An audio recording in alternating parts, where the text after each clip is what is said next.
Call them the political odd couple. Former Senate Minority Leader Ken Jacob and State Representative Bob Onder plan to hold a debate at the University of Missouri-Columbia over Onder's legislation that would bar the coercion of abortion. Now, very few Americans, very few Missourians embrace the kind of all-out abortion on demand, unregulated abortion laws advocated by Ken Jacob and others. In fact, even the Supreme Court recognizes that reasonable restrictions can be made on the right to abortion. Now, this bill is couched in coercive abortion.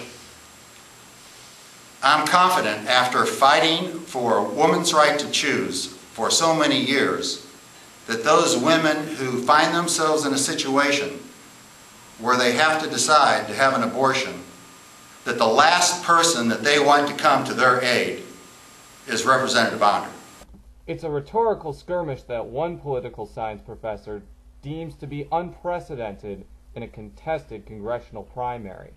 Politically, it could be important because, these are the kind of issues that do tend to mobilize, especially base elements in both parties, right? So you're going to have the NARAL folks, generally on the Democratic side, setting their teeth on edge, and you're going to have the pro-life folks on generally the Republican side, as this is something that mobilizes them.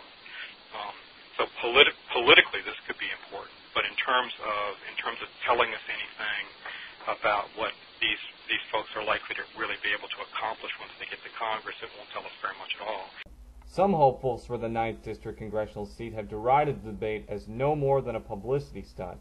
Others have questioned how much Onder or Jacob could do in Congress to accomplish their goals. Certainly, the Supreme Court has ruled that legislatures, whether state or federal, can do several things. One is this area of informed consent.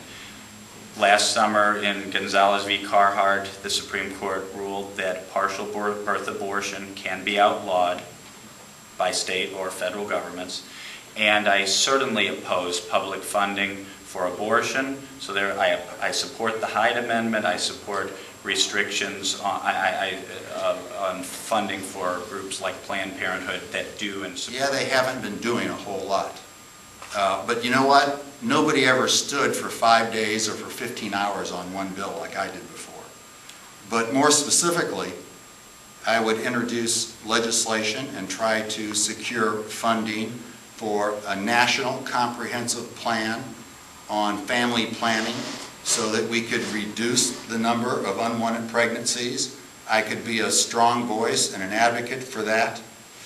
When bills like the late-term abortion bill was heard in Congress just 2 years ago, there was no evidence of any women really being coerced other than Operation Outcry, which is anti-choice groups who submitted affidavits. We could have brought witnesses to the hearings so that the truth could have been heard.